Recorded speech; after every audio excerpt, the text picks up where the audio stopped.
I keep having the same conversation with men in their 60s. Different cities, different careers, different life stories. But when we get honest, they all say a version of the same sentence. If it's between getting into another relationship or dying alone, I'll take dying alone. And they're not saying it in anger. They're not drunk, bitter, or ranting on a couch full of takeout boxes. These are grounded men. Men who built careers, raised families, paid mortgages, buried parents, buried friends. Men who have been husbands, providers, protectors. Men who know exactly what a relationship really costs. And when they finally sat down and did the math, not the fantasy math from their 20s, but the brutal, grown man calculation, the answer stunned them and terrified everyone around them. Their kids don't get it. Their married friends think they're broken or secretly miserable. But if you've already made that decision, if you've already said to yourself, I'm done, I'm not doing this again, you know exactly why. And in this video, I'm going to walk you through that logic. Not to convince you to change your mind, but to show you that you're not crazy, you're not broken, and you're not wrong. You remember a time when a relationship felt like oxygen. Your 20s, maybe your early 30s. Back then, being single didn't feel like freedom. It felt like something was missing. You'd see couples at restaurants, at holidays, at weddings. And there was that quiet ache in your chest, that longing. You wanted what you were told life was all about. Someone to build a future with. Someone to come home to. Someone who chose you. A teammate, a partner, a better half. You had a clear picture in your mind. A woman who respected you, supported you, had your back.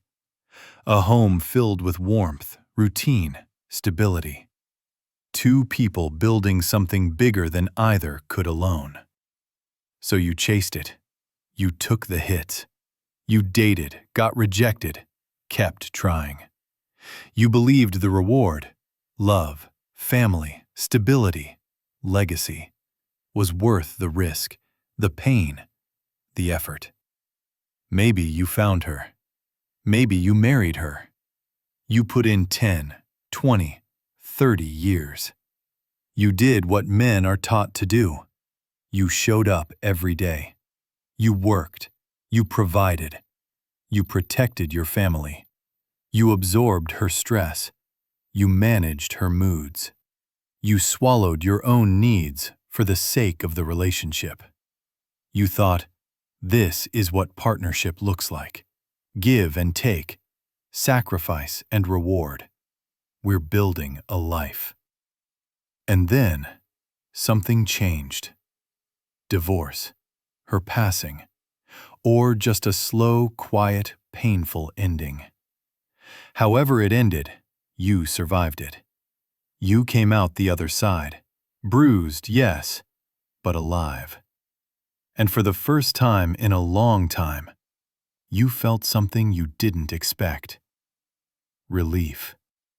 Not the kind of relief you brag about. Not something you sit down and explain to your kids. But deep in your body, like a weight had finally slipped off your shoulders. Like you could take a full breath for the first time in decades. Once things were over, something else started. You began doing calculations you had always avoided. You looked back at all the quiet trades you'd been making, the hobbies you dropped because she didn't like them, the friends you stopped seeing because they were a bad influence, the trips you never took because it wasn't the right time, the dreams you packed up because her needs, her plans, her comfort came first. You saw all the negotiations, all the compromises, all the times you gave in to keep the peace. What did you get in exchange?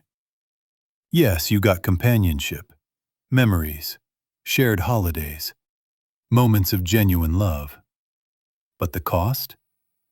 your autonomy, your freedom, your ability to decide how you live without checking in, negotiating, or asking for permission. You had this quiet realization. I didn't just share my life. I gave away huge parts of myself. And then came the really dangerous thought experiment. You imagine doing it all again. Imagine it. You meet someone new. You start fresh.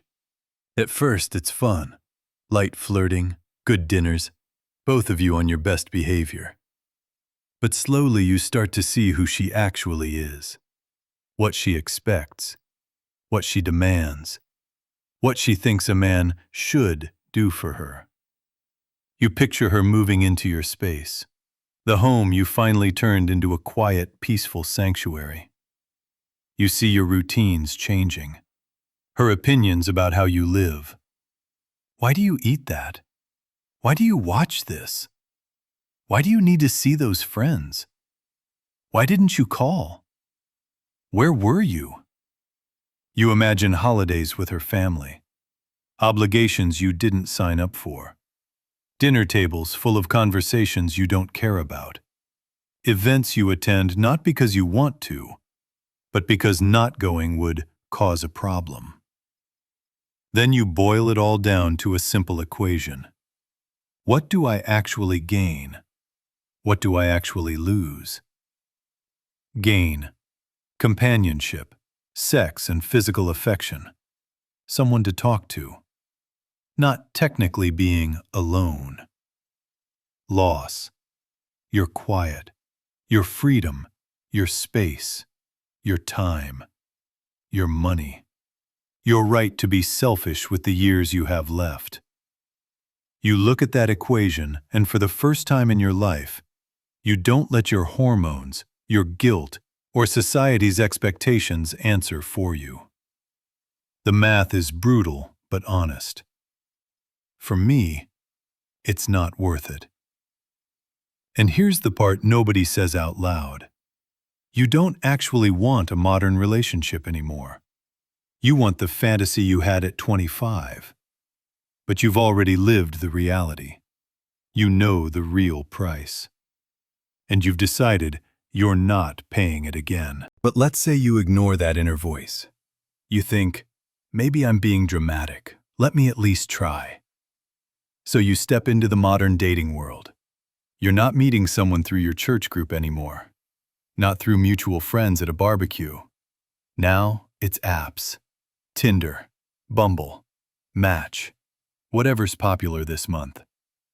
You turn your whole life, decades of experience, discipline, and character, into a few photos and a short bio. You swipe. She swipes. If you match, congratulations. You've just entered the audition phase. You're not having a relaxed conversation. You're competing for attention with dozens of other men in her inbox. You finally meet up for coffee or lunch, and you start to notice a pattern. She hasn't done any serious introspection. Her past relationships, all the men's fault. Her expectations, you must be emotionally mature but not too logical. You must be financially solid, but she doesn't want to split much. You must be endlessly understanding of her moods, her stress, her adult children's drama. You must help steady the ship that you didn't help sink. And what is she bringing? Her presence, her time, her company. As if that alone should feel like a prize. You're in your 60s. You spent a lifetime proving yourself. You carried weight, took on responsibility, built something from nothing. And now you're expected to prove yourself again, to earn the right to take on someone else's baggage. For a second time. In your final decades? You look at that offer and, deep down, your soul says, no, absolutely not. Here's something no one tells younger men. Losing that flood of testosterone? It's not just a loss. It's also a gift. When you were 25, your biology made half your decisions. You'd see an attractive woman, and your brain would twist itself into knots to justify chasing her. You'd excuse behavior you shouldn't excuse. You'd ignore red flags that were practically on fire. You'd tell yourself stories. She'll change. She's just having a hard time. It's not that big a deal. Because your hormones were shouting louder than your logic. Now, that hormonal fog has lifted. You can see clearly. You can actually evaluate. Is she kind? Is she stable? Is she reasonable? Does she bring peace or chaos? Does she add to my life or drain it? No chemical override. No voice in your body screaming, just go for it. And the calm, quiet answer you keep getting? She's not worth what this will cost you. People act like something's wrong with you when you stop chasing. They assume you've given up on love, on life. But what if this isn't a malfunction? What if it's evolution? What if you were supposed to reach a stage where peace matters more than sex? Freedom matters more than attention. Your well-being matters more than not being alone. You're not broken. You're finally thinking straight. After the breakup, the divorce, the death, the final goodbye, you started building something, piece by piece, without even realizing it. Peace. You wake up and the house is quiet. Not tense, silent argument quiet. Real quiet. You make your coffee. You have your morning. No one is sighing in the other room. No one is slamming cabinets. No emotional weather for you to check before you start your day. Your time belongs to you. If you're still working, you focus on work. If you're retired, your projects actually get done. The car you've wanted to restore. The tools you finally get to use. The lake you actually go fish at. The books you read without interruption. You come home to the exact same calm you left. Nothing moved unless you moved it. No one decided your stuff needed to be rearranged. Your space is set up for you, not to impress guests or fit someone else's aesthetic. Your evenings? Yours. Eat what you want, or don't cook at all. Watch what you like. Sit in silence if that's what you need. No negotiations, no debates, no double-guessing your words. You start to notice something. Your energy comes back. Your patience comes back. Your creativity returns. Your blood pressure drops. You sleep better. You realize how much your body was screaming under chronic relationship stress. Your money? Also yours. You spend it on things that matter to you. Tools, travel courses, hobbies, gifts, when you actually want to give them. You're not funding someone else's lifestyle, drama, or impulse buys. Your weekends? Open. No trips you have to take. No family events you dread. No honey-do lists that never end. Just time. Gloriously unclaimed time. You reconnect with old friends, the ones who vanished because she didn't like them. You laugh again. You talk about things that actually interest you without walking on eggshells. You slowly realize, this isn't loneliness. This is autonomy. This is what it feels like to finally live on my own terms. And that is what dating again would put on the chopping block. Most people only talk about the visible costs of relationships. The dinners, the vacations, the gifts, the bills. But that's not the real price. The real cost is mental and emotional. It's the constant, quiet labor of managing another person's feelings. You remember this skill. You were good at it, reading the room before you even walked in. sensing her mood from the way she said hi, adjusting your energy, volume, and words to avoid a blow-up, deciding whether this is a good night to bring up a concern. You lived in that mode, day after day, year after year. People call it being a good partner, but what it really is unpaid emotional labor. You were constantly calming, soothing, reassuring, explaining, apologizing, tiptoeing. It's like walking on eggshells in your own home.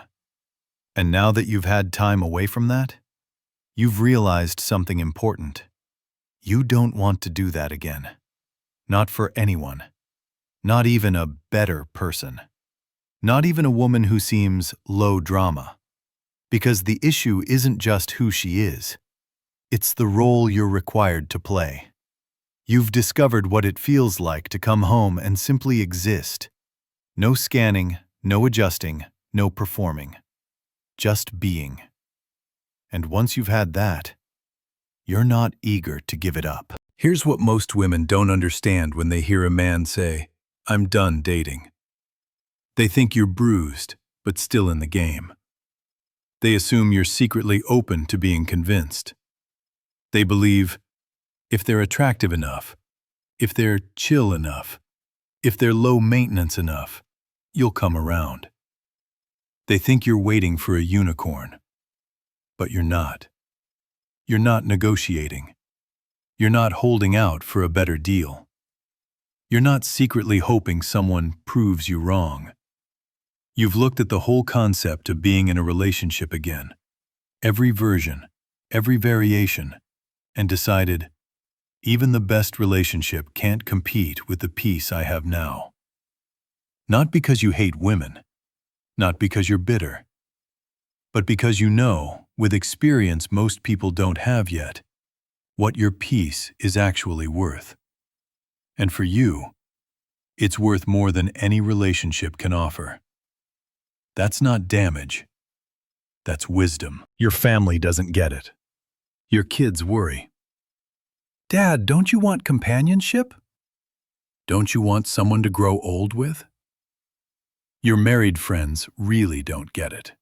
They're drowning in compromises, constantly mediating their wives' moods, carrying invisible stress. And still they tell you, you can't stay single forever. Being alone is no way to live. You watch them get criticized, second-guessed, nagged in front of everyone. Then they turn to you and say, "Trust me, you need someone."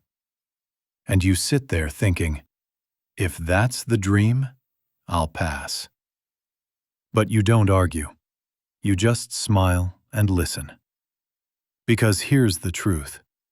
People trapped in cages get angry at birds who choose to fly.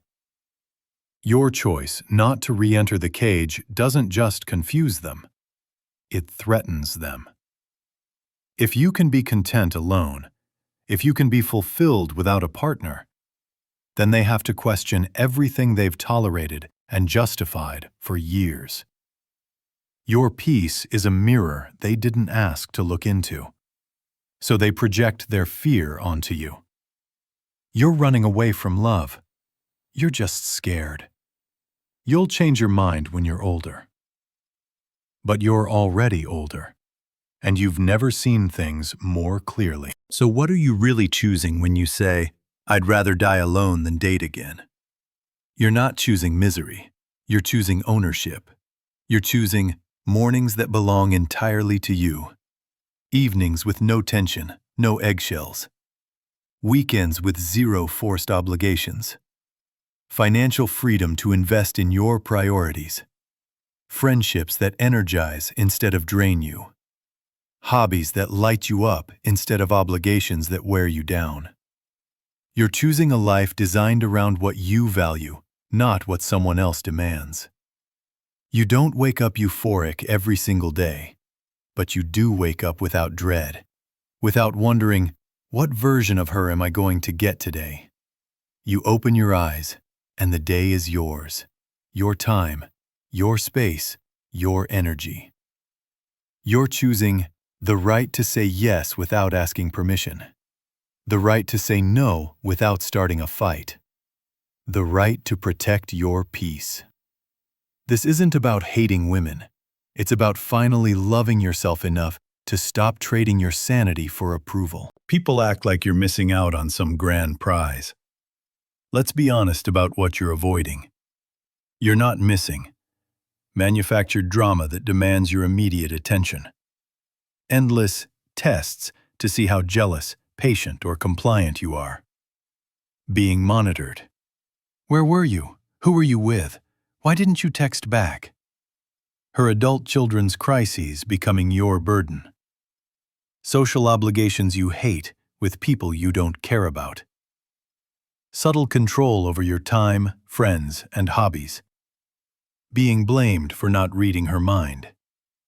Aging with someone who expects full-time caretaker energy you may not have to give. Your retirement turning into a funding source for someone else's dreams. You're not missing the slow erosion of your life, disguised as compromise. You've lived that movie. You know how it ends. You're not missing it. You're escaping it. Maybe some man out there will do this math and get a different answer. Maybe he'll find someone where the gains outweigh the costs for him.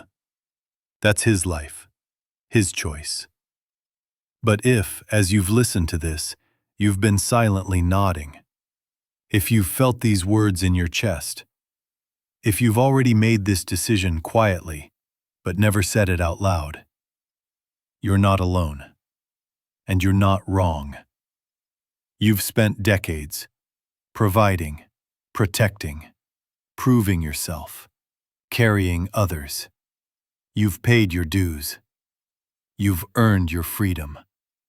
Now you are allowed, fully, unapologetically allowed, to be selfish with what's left.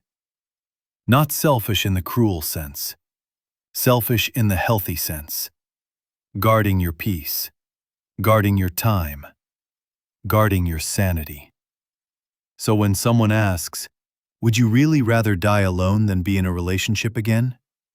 You can answer calmly, I'd rather die free, at peace, on my own terms, in the home I built, living a life that finally belongs to me. That's not failure. That's not defeat. That is a man who finally knows what his peace is worth. And he's done selling it.